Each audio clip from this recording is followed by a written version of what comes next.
Bonjour à toi, j'espère que tu vas bien. Qu'est-ce que ça me fait plaisir de te retrouver aujourd'hui dans cette nouvelle vidéo YouTube pour cette première vidéo de l'année 2022. On commence aujourd'hui en analysant quelles sont les nouvelles conditions bancaires pour cette année qui nous attend. Je te retrouve tout de suite après l'introduction et je te souhaite un très bon visionnage. Bonjour à toi, j'espère que tu vas bien. Comme tu l'as vu en introduction, on va voir ensemble aujourd'hui quelles sont les conditions bancaires qui nous attendent pour cette nouvelle année. Et oui, aujourd'hui, vous êtes très nombreux à en avoir peur. Et en fait, vous allez le voir, eh bien, finalement, on se rend compte que beaucoup de choses ont été mises en place pour nous protéger, que ce soit les personnes qui veulent acheter leur résidence principale comme les personnes qui souhaitent investir. Et donc, dans cette vidéo, on va voir ensemble, eh bien, justement, comment tu vas pouvoir investir cette année, comment tu vas pouvoir aller solliciter les banques pour emprunter de l'argent. Et je vais te donner également plusieurs tips qui vont te permettre de toujours faire grossir ton patrimoine. Je te souhaite un très bon visionnage. Alors, pour commencer, j'insistais sur ce point dans l'introduction, c'est sur le fait qu'aujourd'hui, il ne faut surtout pas diaboliser ces nouvelles conditions bancaires. Il faut les voir en effet avec bienveillance, il faut les voir finalement dans un sens où ça a été mis en place pour nous protéger. On peut avoir aujourd'hui l'impression que les banques sont toujours là pour nous taper sur la tête et nous mettre la tête sous l'eau. Mais si ces règles ont été mises en place, c'est bien évidemment qu'il y a eu une raison. Et en fait, si tu suis cette chaîne YouTube régulièrement, tu le sais. Je suis aujourd'hui le président fondateur d'une société qui s'appelle Les Investisseurs du Vivier, qui est une société en fait dans laquelle on accompagne nos clients en fait dans l'optimisation et la valorisation de leur patrimoine immobilier. Tu retrouves le lien qui apparaît juste ici si tu souhaites avoir un petit peu plus d'informations. Et en fait, justement, sur l'année 2021 et même sur l'année 2020, on a justement eu des études de cas avec des personnes qu'on a accompagnées qui, à un moment, justement, se sont mis en danger pour des personnes qui avaient déjà des patrimoines ou à l'inverse, des personnes qui voulaient qu'on les accompagne pour la première fois et qui, quand on analysait en fait quelles étaient leurs attentes et ce qu'ils étaient prêts à mettre en place, allaient complètement se mettre hors limite. Et c'est justement en fait de ça que veulent nous protéger les différents pôles bancaires qui existent. Et je vais justement te donner deux exemples dans cette vidéo avant justement de te détailler les nouvelles conditions pour te montrer une nouvelle fois que c'est fait avec bienveillance. Alors, la première histoire, c'est très simple, c'est une personne qu'on a accompagnée il y a à peu près 2 ans et qui en fait a eu un projet immobilier qui a été mis en place avec nous. Et en fait, il s'est passé que malheureusement, avec la crise sanitaire, on a eu un retard dans les travaux, un retard assez significatif, quasiment 4 mois, ce qui aujourd'hui est extrêmement rare puisque lorsqu'on réalise des investissements, tout est tellement millimétré qu'au pire, si on a un retard, on parle d'une semaine ou de 15 jours. Donc là, 4 mois, c'était quelque chose de très impactant. Et en fait, malheureusement, cette période compliquée, on s'est rendu compte que cette personne avait mis en place avec nous un investissement locatif qui, tous les mois, en prenant le crédit et l'ensemble des charges annexes, représentait 2 000 €, alors que cette personne gagnait 1 900 € par mois. Alors bien évidemment, nous, c'est quelque chose où à l'instant T, on ne pouvait pas s'en rendre compte, puisque dans notre analyse, nous n'avions pas accès à ces informations financières, nous avions uniquement accès à sa preuve de financement. Donc aujourd'hui, il y a eu une vraie faute de la part du banquier qui a validé le dossier, qui sur le papier, en effet, l'a validé sur la base d'un beau business plan, mais qui aurait dû s'assurer qu'en cas de défaillance de quelconque nature, justement, sa cliente était prête à pouvoir payer. Et donc, en fait, ce qui a été dramatique, c'est que cette personne-là s'est retrouvée dans une situation où les locataires n'étaient pas à l'intérieur parce qu'elle n'avait pas justement terminé les travaux. Elle n'avait pas de différé de remboursement, donc elle payait 100% du crédit de sa poche. Et en plus de ça, les charges annexes, tout ce qui est eau, gaz, électricité, assurance, taxes foncières, elle continuait de tourner pendant ce temps-là. Et cette personne s'est retrouvée dans une situation où elle s'était dit, mes travaux vont durer autant de temps, je me laisse une marge de sécurité de 1 mois. Et par contre, de toute façon, ça ne dépassera pas plus d'1 mois, donc il n'y aura pas de problème. Et là, ça a été vraiment très compliqué parce que cette personne a dû emprunter de l'argent auprès de ses parents, cette personne a dû emprunter de l'argent à des amis et fort heureusement, aujourd'hui, maintenant quasiment 2 ans après, son projet tourne comme une horloge, elle a pu rembourser les personnes avec qui elle a emprunté de l'argent, elle est même en train de réaliser un second projet immobilier avec nous puisque justement, on a refusé d'en mettre un en place avec elle en 2021. On voulait vraiment qu'elle épure sa situation, mais on aurait pu avoir vraiment une très grosse déviance. De l'autre côté, je peux te donner également l'exemple d'une personne qu'on n'a pas accompagné parce que justement on estimait que sa situation financière était beaucoup trop fragile et que cette personne ne voulait pas écouter nos préconisations. Malheureusement, on a eu des échos il y a quelques semaines et on sait que cette personne maintenant est en train de subir en fait un redressement bancaire, ce qui est très compliqué pour elle.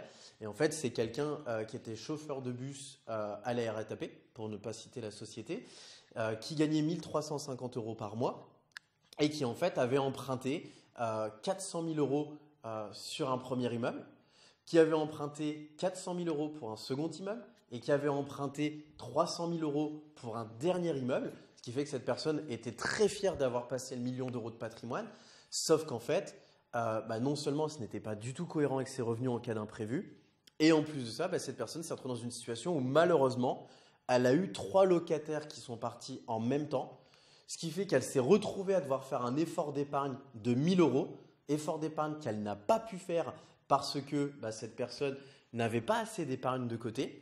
Et en plus de ça, cette personne a eu le malheur de mal s'entourer et de ne pas mettre la bonne fiscalité en place, ce qui fait qu'elle s'est complètement fait rattraper par les impôts. Moralité de l'histoire, elle s'est retrouvée dans une situation où elle a dû sortir plus d'argent que ce qu'elle gagnait avec son salaire et avec son immobilier.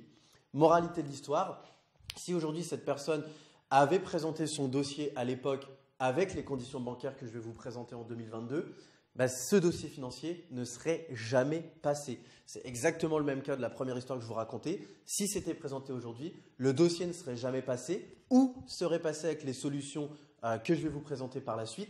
Et là, on aurait vraiment eu quelqu'un sécurisé de A à Z. Et c'est pour ça que nous-mêmes aujourd'hui, on a approfondi nos process et on est vraiment dans une démarche de conseil et de développement de patrimoine. Et c'est pour ça que systématiquement, maintenant, on rentre profondément dans vos revenus pour être dans une démarche où on agit vraiment comme des conseillers et plus uniquement des guides. Alors, maintenant, pour aborder la partie qui vous intéresse tous, qui t'intéresse et qui fait que tu es encore en train de m'écouter, eh bien justement, c'est les nouvelles conditions 2022. Alors, bien évidemment, on est quasiment à la fin janvier. Je me doute que les conditions bancaires 2022, tu les connais déjà, tu les as déjà lues à droite, à gauche. Mais ce qui est intéressant, c'est d'aller plus loin que ce qu'on a lu. C'est de savoir justement, ok, j'ai lu que le taux d'endettement maintenant n'était plus de 33%, mais il est de 35%. Mais aujourd'hui, comment ça se passe si je dépasse ces 35% et il y a quoi dans ces 35%? Eh bien, c'est simple. Maintenant, avant, c'était 33% de taux d'endettement plus l'assurance de prêt, ce qui fait qu'on avait des personnes qui se sont trouvées à 40% de taux d'endettement, par exemple. Maintenant, le HCSF a dit non, c'est 35% assurance de prêt incluse.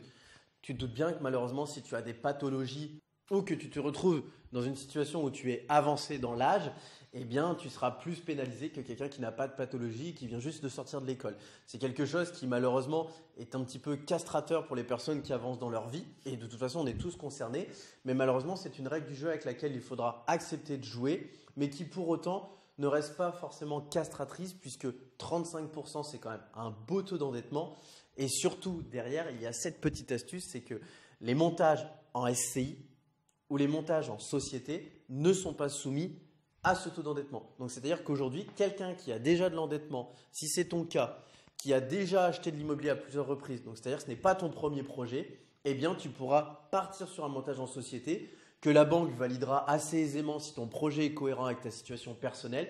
Et donc là, pas de problématique de taux d'endettement. Donc finalement, on se retrouve avec quelque chose qui nous protège en restant sur un taux qui est cohérent et qui en plus de ça, finalement, n'est pas tant fermé que ça puisqu'il y a encore des solutions pour les personnes qui veulent se développer. La deuxième chose, et ça par contre, c'est très castrateur, on est d'accord, c'est le retour de l'apport qui redevient de plus en plus courant. On a connu une année 2019 où il était très facile de claquer des doigts et on investissait dans l'immobilier sans mettre un seul euro. Je suis le premier à l'avoir connu et beaucoup de personnes autour de moi l'ont connu. 2020, ça a été une année à 50-50 où les profils qui étaient appréciés avaient du sans apport très facilement. Les profils qui étaient un petit peu plus justes, c'est-à-dire en général au-dessus de 25% de taux d'endettement, on leur demandait de mettre de l'apport pour justement soulager leur endettement. 2021, on l'a vu, ça a été une année qui s'est extrêmement resserrée, où on a vraiment été dans une dynamique où il y avait de moins en moins de personnes qui avaient du sans-apport, mais il en existait encore. 2022, aujourd'hui, je vous rassure tout de suite, ça existe encore. On voit encore des dossiers sans apport, mais aujourd'hui, allez, sur 100 personnes, c'est peut-être 5 qui sont éligibles au sans apport. Il y a vraiment très peu de situations. Et comme on dit, l'argent attire l'argent. Et bien les profils qui justement aujourd'hui arrivent à avoir du sans apport sont vraiment les profils qui ont des professions qui sont extrêmement sexy pour les banques et qui font qu'ils ont envie de se battre pour les avoir en client. Ou à l'inverse, ce sont des personnes qui ont des gros revenus ou beaucoup d'épargne. Qu'est-ce qu'on entend par gros revenus ou beaucoup d'épargne? En général, c'est quand on arrive à 2 fois, 3 fois le taux de la moyenne française. Donc, c'est-à-dire que quelqu'un qui gagne 2 fois, 3 fois plus que 1 700 € par mois ou quelqu'un qui a 2 fois ou 3 fois plus que 20 000 € d'épargne. Et là, en général, on est dans des cas où on peut facilement négocier avec la banque et réussir à obtenir du sans apport. Conclusion, même si vous pouvez rester dans… Conclusion, même si tu peux rentrer dans ces situations-là, je te conseille quand même de partir du principe que tu devras mettre 10% sur la table. Si tu mets moins, c'est mieux. Si tu mets plus, là, tu sais que tu peux oublier ton projet. Mais au moins, dans ta tête, psychologiquement, tu es parti avec cette idée que on allait te demander cet argent-là et tu as mis toutes les chances de ton côté pour pouvoir aller chercher ton prêt immobilier. Et surtout, ce qu'il faut savoir, c'est qu'aujourd'hui, les notaires, pareil, commencent à réintégrer des clauses d'obtention de prêt sur la base de 10% d'apport. Et donc là-dessus, ne pars surtout pas sur le principe que de toute façon, tu ne mettras pas d'apport ou très peu. Parce que si jamais tu n'arrives pas à obtenir un refus de prêt et que tu te retrouves à devoir mettre ces fameux 10% sur ta table alors que tu ne l'avais pas prévu, tu ne pourras pas te retourner parce que les notaires, justement, ont besoin que les dossiers aillent au bout. Les vendeurs ont besoin que les dossiers aillent au bout. Et donc, du coup, cette clause sera quasiment maintenant impossible à faire déroger. Troisième point qui est très intéressant, c'est le fait de comprendre maintenant comment les durées d'investissement sont réparties. En effet, une nouvelle fois, si on repart en arrière, on a connu des dérivations sur 2018-2019 où on pouvait investir jusqu'à 30 ans, ce qui aujourd'hui était une vraie bêtise parce que les amortissements n'étaient pas assez forts et les montants des intérêts étaient complètement décorrélés. On a même vu du 35%. Donc le HCSF à un moment a dit stop. On revoit justement cette durée maximale à 25 ans. Et là, en 2022, ils sont revenus une nouvelle fois le réaffiner. Et donc, nous, ce qu'on constate aujourd'hui, c'est que les banques sont dans une démarche qui est de dire, si tu achètes ta résidence principale, que c'est du neuf ou qu'il y a plus de 25% du montant de l'investissement en travaux, on peut prêter jusqu'à 27 ans, mais dans 90% du cas, ça sera quand même 25 ans. Si tu fais de l'investissement locatif à destination de pôles d'habitation, appartements, maisons, colocations, on te prêtera sur 20 ans. Et si tu fais de l'investissement à titre commercial, du local commercial, du bureau de l'entrepôt, on te prêtera uniquement sur 15 ans, sauf si c'est mêlé avec de l'habitation et que l'habitation représente plus que 50% des loyers comparés aux locaux commerciaux, alors là on fera une dérogation et qu'on te prêtera sur 20 ans.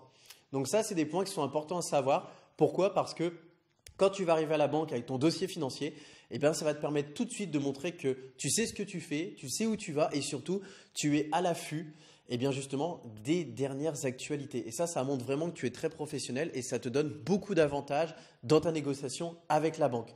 Dernier point, et là qui par contre est un vrai cadeau pour les investisseurs, ce n'est pas encore le cas dans toutes les banques, mais on commence déjà à en avoir 2-3 autour de nous qui commencent à le faire et on sait que quand il y en a une qui ouvre la porte, en général, tout le monde tout le monde rentre dans la brèche.